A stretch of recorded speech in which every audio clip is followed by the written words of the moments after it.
Hey, Shrimp Crafters. I'm going to do a segment thanks to Travis on my channel has recommended something that I think he's hit the nail on the head.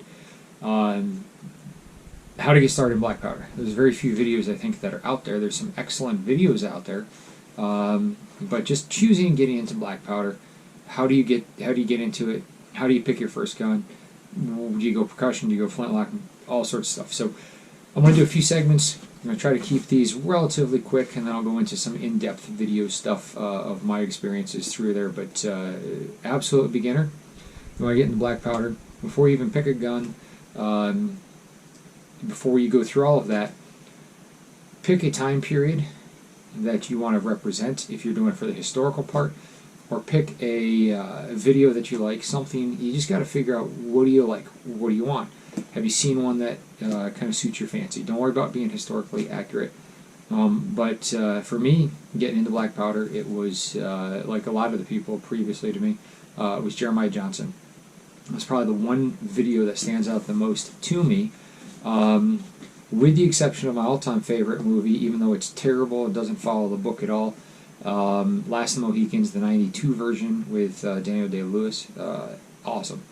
That solidified to me that a long rifle should be almost as long as you. And, yes, both of those movies listed have lots of inaccuracies, but sheer awesomeness of fun, yes, they're awesome. So pick something to you, but for me, the black powder, starts with a long gun that's actually long, and, necessarily caliber-wise, it doesn't really matter. But figure out what you want and then gravitate towards that. Do as much research as you can beforehand. Watch as many videos from lots of people out there, and take everybody's opinion, including mine, with a grain of salt. A book, getting started. Here we go. We're going to start with this one. This is going to be getting into it, and we're going to start with where to learn the information and powder. This book, which is out of print, was put out by Sam Fidala, I think it is. Yep, Sam Fidala. I paid probably $29 for this book used, and kind of like goes through everything you need. The first thing, though, every manufacturer that you have out there that produces black powder has an insert, a piece of paper, something on their website that tells you what you need and what your maximums are and what your minimums are. The cool thing about black powder is, don't worry about a minimum. You can go down pretty darn low. In worst case, you can either shoot it out with a CO2 cartridge to get an empty ball out, or you just pound something down the barrel, screw into the projectile, and pull it out. So, Sam Fidala's book, Black Powder Handbook. This is the third revised edition. I think this was the last edition that they had in print. But he goes through everything from myths, fact, fiction, accuracy issues. I did not find this book until somebody on the channel, I think, mentioned maybe 2 years ago to me. I started black powder in probably 2004, 2005. Picked up a Great Plains rifle, and as a lineman. And to me, that was like, all right, cool, mountain man, 50 cal, there we go. Relatively accurate. There's some, not perfect things on there, but that's where I started. And then going to get powder, the only thing that stores typically carry is going to be Pyrex. Pyrex is a substitute. Now, what that means is it is not true black powder. It is a substitute. A lot of stores, Bass Pro, Gander Mountain, Gander Outdoors, Sports Authorities, or whatever they are, most of them don't have an actual powder magazine that they can keep things in, so they carry the substitutes. They do come in loose granular powder, and then they come in pellet form. Pellet form is just that. It's a preformed pellet that you can drop into the barrel, and away you go. They work great out of percussion guns and out of modern inlines, as well as revolvers. Percussion caps and percussion guns are one version of gun, and then there's flintlocks, and then there's modern inlines, and I'll go through the three basics of them in a separate video. But for starters, these are 50 grain pellets and you take one, drop it down, you've got a 50 grain charge. They do not go off in this form with a flintlock. So don't try to use that in a flintlock. Pyrex loose, same thing. It's a substitute. They come in different F counts. So there's 1F, 2F, and 3F, and then there's a 4F, and then other manufacturers have even finer than that, but that's right here, that's your 3F. So that tells me that this is pretty fine. It is typically used for smaller calibers or pistol powders because it burns a little faster. The smaller it is, there's less surface area, so it goes faster. The bigger the granular, the slower it burns. So Pyrex 3F is typically smaller calibers and pistols. There's 2F, which is a little bit larger caliber, and there are those that back in the old days, again prior to people getting her into this, that 2F typically was 50 caliber on up, so 50, 54, 56, 60, 62, and so on. So you want slower, bigger projectile to generate that power. Now 3F, which is what I use in my 36, 32s, 36, smaller calibers, pistols, all the pistols, it burns faster, so it can generate that increase in that pressure spike theoretically, and because of that, some people actually will say that you can use 3F, and there's a lot of people watching this channel right now that we're going to say, I use 3F in my 50s and 54s all day long. And that is correct, you can't.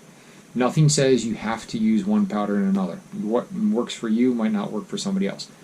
3F though, if you're going to use it, you can get away with less 3F in the same 50 cal, say, charge. I'm running in my videos in my flintlock and my percussions, I'm running 60 grains as my average charge out of a 50 cal projectile. And that means 60 grains by volume. You've got to be able to measure that. So you need to get powder, and you need to get some kind of measuring device. I love this little funnel right here for setting up charges because there are graduated marks all the way up to 120 grains, 120 grains on this one. So you set it to where you want, pour it to the top, come clean, make it flush, and then tilt it over. And what's really nice is you can do that, and it'll make sure everything drops free. 13, 15 bucks, log cabin shop. They sell those. Track of the Wolf. I'm not partial to log cabin lately. They seem to be very nice, very personable, and I've got great experiences with them. But I bought a lot from Track of the Wolf as well. You've got to get yourself one of these. You need some way to store this powder while out on the range, because you don't want to be filling from here, into there and so on. So a funnel. These screw on to a flask or a plastic made for powder storage, because these are anti-static. You don't want anything with static. Get something like this. Same thing, relatively cheap. Fill it up, pour it out, stick it into your powder charge. You can fill from here into here, and then this gives you a way to measure it. So you got to have some way to measure it. If you're going to go with your powder, how do I pick? Okay, pick your caliber. That's the next thing I want to tell you before getting into the difference of guns. We're going to talk pick a caliber. What do you want to do with it? If you want to target shoot, target plink, and small game, go with a 32 or a 36. A 40 caliber, which is what I was originally on a quest for, was that kind of in-between 40 caliber round. When I stumbled on a 36, I always thought the 32 is a little bit small, of a ball. And the 50 is just too big for everything I want to shoot, and I don't want to be wasting that much lead for everything. And when I walked in on my 36, which was that Shenandoah, in previous videos you'll see that, I was like, well, you know what, that is actually the perfect size for me, because it's awesome for small game, but it's good for medium-sized game, coyote. So, all right, I picked the 36. What powder you burn? Well, go with a faster burning powder. Go with your 3F. I would not recommend the 2F propellant in anything that small. You want to generate some pressure and get it out. And also you want to use less powder. If you notice my video, I'm only using 20 grains of powder, and I'm zinging them out there. And I've got chronograph data out on that. But 3F. Now, where do you get true black powder? Unless you have a store locally that's going to sell it to you. And my local store, unfortunately, sells black powder and Pyrex at my local gun store for $49 a pound. And that's not pandemic pricing. That's like everyday pricing for a pound. That's insane. I just bought these 1 pound for I think $16.95 or $17.95 off of Powder Valley ink, and that was shipped. That is pandemic pricing. So go online, Powder Valley ink. There is a powder ink, Powder Valley ink, and Graf and Sons. I've ordered from all of them.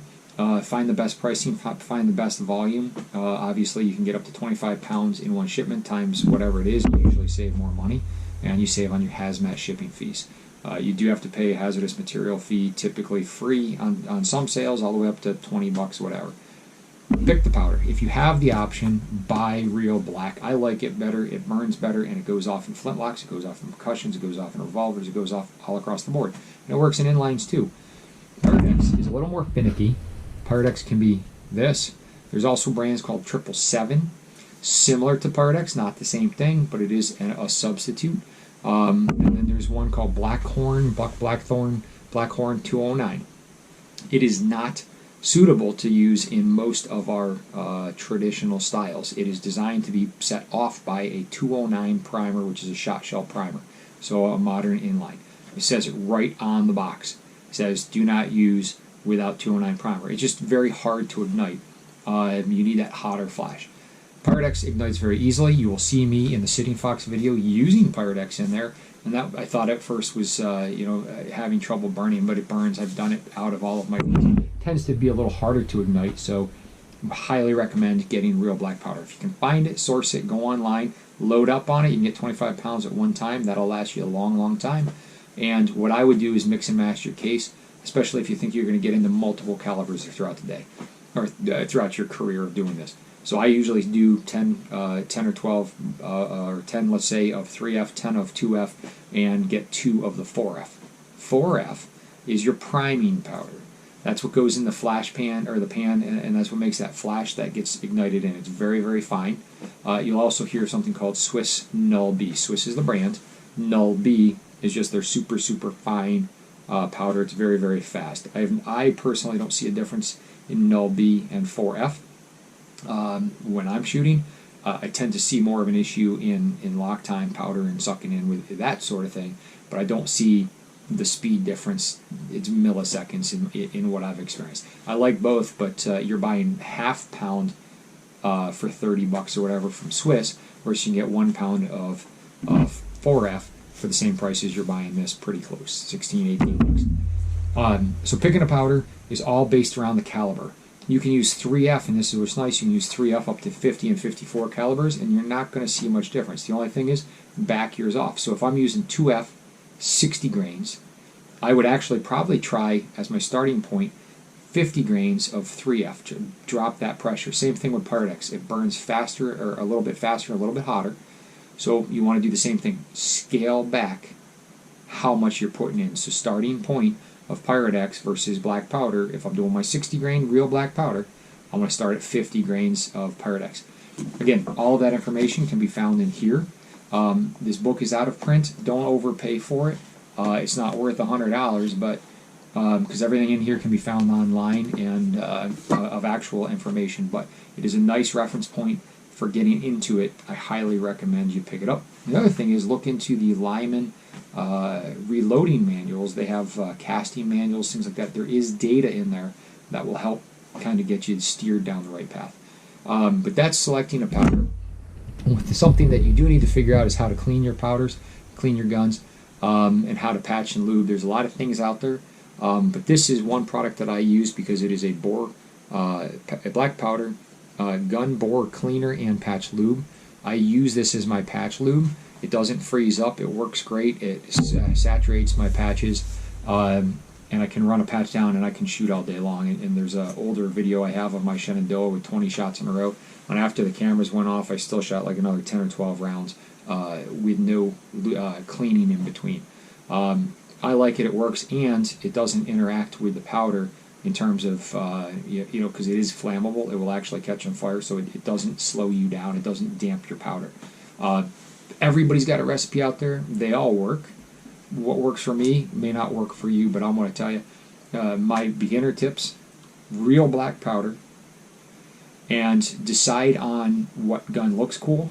Biggest factor. If you don't like it, don't buy it. Buy something that you think looks cool. Don't let anyone tell you it's junk or garbage, whatever. Get the one that looks cool to you, the one that you want to carry in the woods. The Pyrex does work, but if you're going to go with a flintlock option, I would say go online and buy the black powder. It's just going to suit you better, and if you can get black powder, just do that. Pyrex does work. This is the only pound I have left. I gave away a bunch of it, and then I needed some, thanks to the pandemic pricing. And scares of everybody. I wished I didn't give away my powder, but I did help out somebody with it. But I did need some, and I couldn't find 3F, and they were back ordered online for a while, but now I've got real 3F, and this will go back to the closet and kind of hang out there, and it works. So again, any questions on this, feel free to ask on the comment section. But picking out a powder, pellets again, you can use them in pistols pre-charged. You can drop, like since I use a 50 grain in a thing, drop it down. I would not recommend them for flintlocks again. And Pyrex, if you can, steer clear of it just because of, in flintlocks, just because it is harder to ignite. It still will ignite, it is just harder to ignite. And in terms of using this as a priming powder, it's definitely hard to ignite off of a flint. You need some real black powder. GoX is American made. Old Eynsford is put out by the same company that manufactures GoX. I think it is GoX powder. I think they're under new ownership, but this is an American made product. Swiss is obviously not American. Schutzen is German, not American. If you can support one of the last American companies that are making black powder, do so if you're into that. Thanks for watching. If you have any questions, let me know. We're going to jump right into the next videos and keep them going. Thanks for watching.